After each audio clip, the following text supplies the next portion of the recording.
guys, for today's video, ipapasyal kami ni Lola sa Antipolo. At dahil nga po dito sa Antipolo ang aming shooting, lulubusin na namin ang oras para makapasyal ng kaunti dito. Si Lola Maluko nga po pala ay dito nakatira sa Antipolo. Siya po pala ang nanay ng daddy ko. Ang una nga po muna namin pinuntahan ay Antipolo Church para nga po makapagpasalamat sa mga biyayang pinagkaloob sa amin.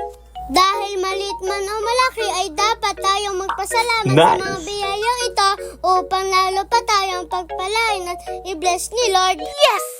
Papasok na nga po kami ng simbahan at sobra po akong na-excite dahil first time ko po makarating dito. Tunay nga po ang ganda ng simbahan ng Antipolo kaya po marami ang napunta at nasimba dito. Ito nga po palang Antipolo Church ay tinaguri ang pambansang dambana ng ina ng kapayapaan at mabuting paglalakbay kaya marami din po ang debotong nananampalataya dito. Oha, may natutunan kayong impormasyon sa akin. At pagkatapos nga po naming magdasal at magpasalamat ay nagpunta muna kami sa may unahan ng simbahan para mag-picture. Nauna nga po kami ni Lola na bumaba dahil na-excite po kami na makita ang mga design sa unahan. Pang tinuturo nga po sa akin ni Lola ay talaga napapawaw ako sa ganda. Napahinto po ako at napatitig. Tara na sa Antipolo! At syempre habang na-amaze ako sa ganda nito ay may nakita ako nagtitinda ng ice cream kaya agad ay bumili ako. Ang favorite ko nga po palang flavor ay keso. Saktong-sakto po ito pagtanggal ng init at banas ng panahon ngayon. Yes! Kayo po, ano pong favorite nyo po na flavor ng ice cream? Comment nyo po sa ibaba. At ang cone na pinili ko po ay yung ordinary cone lamang dahil saktong-sakto ito sa tabis ng ice cream. Ice cream po kayo dyan. At ayan, nakapag-picture na din ako. Bye for now, Antipolo Church. At ang sunod nga po namin pinuntahan ay ang Hinilagang Taktak. Ito po ay malapit lang din sa simbahan ng Antipolo. Pagpasok nga po namin dito ay kailangan lamang mag-login o isulat ang mga pangalan dahil wala pang bayad ang pamamasyal dito. Ang galing naman, open for all kahit kung taga saan lugar ka pa.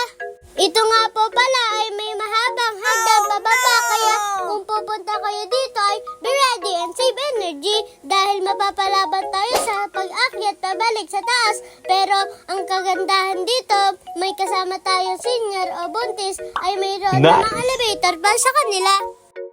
Wow! Sobrang ganda nga po ng falls dito kaya pag na-marshal po kayo dito, sobrang solid na solid. Habang papalapit ng papalapit ay natutuwa at na-amaze ako sa ganda ng tanawing ito. Marerelax din tayo sa mapayapang tunog ng agos ng tubig. Mabuti na nga lang po at weekdays kami pupunta dito dahil hindi ganong kadami ang taong namamasyal dito. Na-amaze din po pala ako sa mga iba't ibang activity na mayroon sila dito gaya na lang nitong wall climbing na sobrang taas. Marami pa nga din po pala silang inaayos dito para maging mas maayos at maganda ang pasyalang ito. Sobrang lawak po ng lugar na ito kaya pwede silang tumanggap ng maraming mga tao na mamamasyal at bibisita dito. O diba, unli video at unli picture si Mami sa akin para marami akong souvenir sa mga lugar na napupuntahan at napapasyalan ko at mawaalala ko ang mga nagagandang lugar na ito. At pagkatapos nga po namin makita ang kagandahan ng falls ay nakita po namin sa kabilang side naman ay mayroon din swimming pool. Medyo hindi ko nga po malapitan dahil parang gusto ko na makatalon at maligo dahil super favorite ko din po ang pag-swimming. Kaya naman ito ako nililibang yung kapatid ko habang iniintay namin si Lola at si Mami na pumunta sa CR. Dahil nga po hindi ako pwede mag-swimming ay niyaya ko na lang sila Mami at Daddy na bumalik sa taas para subukan ng activities dito, ang hanging bridge at ang spider web. Yun nga lang po, hindi ako pinayagan ma-experience yung activity activities dito dahil nga po may mga protocol silang sinusunod at dahil nga po 9 years old lang po ako ay hindi po ako pwede pero okay lang po, safety first talaga. Dapat balik na lang po kami ulisun. Kaya naman po, lumabas na kami ni Daddy at lumiban sa kabilang kalsada dahil nakita ni Daddy yung nagtrending sa Facebook na nagtitinda ng magic water.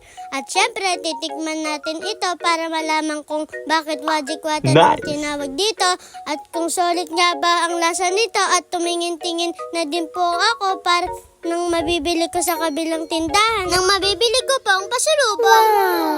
At ayan, titikman ko ng magic water ni Nanay. Uy, ang sarap-sarap at manamis-namis ang lasa, refreshing. Approve! And that's all for this video. Thank you so much, Auntie Paula. Please like, follow, and share. Thank you. Bye!